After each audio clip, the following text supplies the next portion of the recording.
Good morning. It is Monday, October 24th, and that means two things. No one is going to give drugs to your kids this week. They're very expensive. And it's time for the lighting industry news brief brought to you by Keystone Technology's full line of downlights. These are commercial and residential disc lights, wafers, can retrofits, all you need. Interchangeable trim rings, power and color select technology in the box. That's KeystoneTech.com. Downlights made easy. Let's talk about the news. The EPA toxic materials rules are going to hit lighting vendors because big box hardware stores are asking electrical suppliers for guarantees that 5 chemicals that are now restricted won't be in their products by January. LUMILEDs confirms their previous Chapter 11 plans are on track. The reorganization will be done by next week, by the looks of things. A principal has bought Sloan LED. They're an electrical component maker, and Sloan LED makes LED signage. Acuity has sold its skylight business to AES Industries. AES is a recycling company. Signify will be issuing a dividend of 5.5%. NEMA's Karen Willis has won an ANSI Meritorious Service Award. That ceremony was on the 12th. A Queen's U prof has upended assumptions by asserting that ending daylight saving time would save energy. Literally anything. I will take any excuse to make this not happen anymore. Just do it, please. Please, I need this to not happen anymore. Recording artist Akon is beginning to buy U.S. solar companies. His goal to light Senegal is expanding. And that's pretty weird. Or different, anyhow. Ewing has bought Sightlight.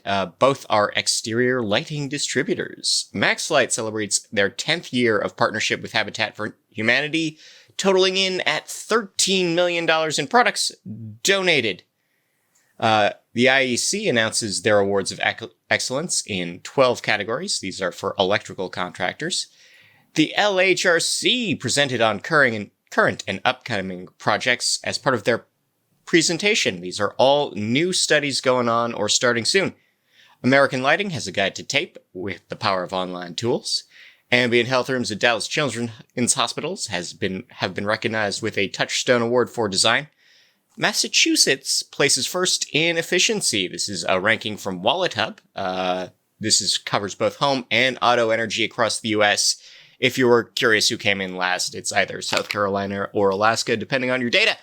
IKEO has some warehouse space to lease, 10 to 25,000 square foot, opening up in Batesville, Indiana. North American Lighting is pitching career prospects to students. Managers from their Salem Paint are touring schools talking about manufacturing and contracting jobs right now.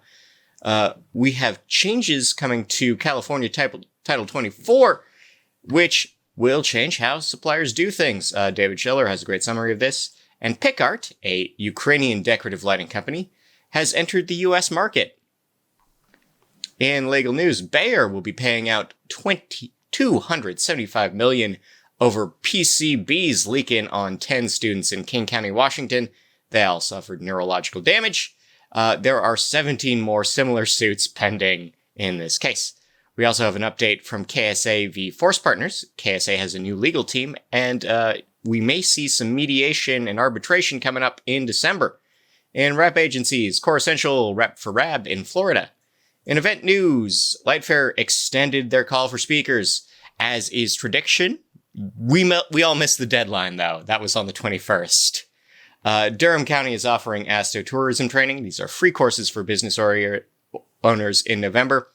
And we have a webinar on products and California Title 24 presented by Acuity. This is on the 26th.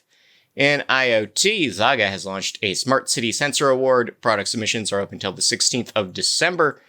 And Acuity announces that they are still trying to round the corner on IoT with their recent purchase of Atrius. In recommended reading, all of this is on nailed.org. Check the links. They probably won't be on the midterm or on the final, but if you mention them, you'll probably earn some bonus points. We have a letter to me from Chad Palmer explaining a bit more about his position on 179D tax deductions and LCs. Otherwise, we have understanding AI in smart cities, eating with our eyes, and the power of color rendering. Windowless dorms are spreading. We have understanding matter. We have understanding ESG, the dangers of empty sockets, LED video walls in lobby design, battery-free smart homes, making the case for night skies. How much energy are empty buildings using right now? We have the female electricians of TikTok trending right now. We have smart city projects. Where are they now? We have revisiting old wireless control predictions. We have what we lose without darkness. We have redefining innovation, and we have designers' review of Light and Building That conference. In market projections, we have more cannabis companies on the Inc. 5000 list. We have 14% gains in grow lights, proudly related. We have 33% growth predicted for human-centric lighting, and we have 21% expansion predicted for UV LED. In R&D, U Madrid has some guidelines for botanical gardens and zoological facilities for more supportive, better facilities. And we are seeing that a light-dark cycle boosts weight gain in preterm infants. The sooner the cycle starts, the better. In dark sky news in particular, light pollution has been linked to prostate cancer rates. The IDA has named their awards recipients. We have lighting on the border wall still being bad for damaging wildlife. The IAU has formed a hub group to combat satellite constellations. We have Gilbert, Arkansas, swapping street lamps with a specific mind toward light pollution reduction. Gilbert is the smallest town in Arkansas. Salt Lake City, Utah will be converting 16,000 lamps for dark sky friendliness. Vancouver Island calling for island reductions, and New Constance has charted Allen and animal site damage. In horticultural news, Ontario is offering incentives to greenhouse growers to go LED.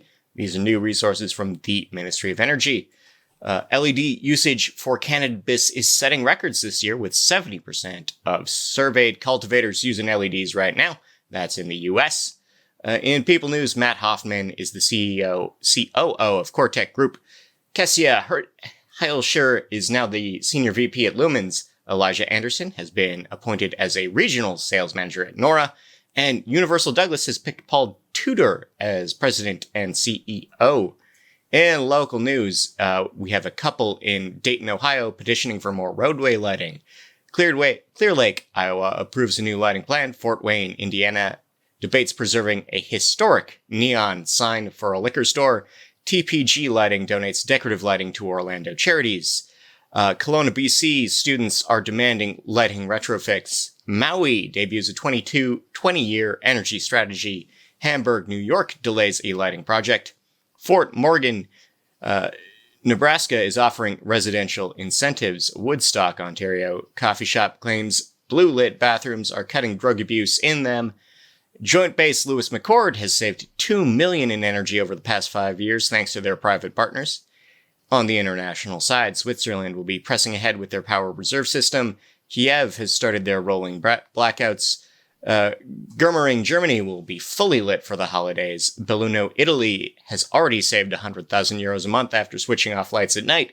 France will be cutting power to its lit advertising if supply gets too low. The World Ski Federation has canceled night races. Lebanon has switched to private generators as benefactors for street lighting. And solar light startup has pushed into the African market. And things you can make, we have a budgie that monitors your UV levels, keyboard keys that are way better than RGB because they are tiny screens. We have an illuminated prom dress, and Lake Geneva, Wisconsin will be selling tickets for their ice castle that already has embedded LEDs in it. Until next time, enjoy your music. I've been Scott Walker. Thank you to Nailed. Thank you to our sponsors. Thank you for listening. Have a good week.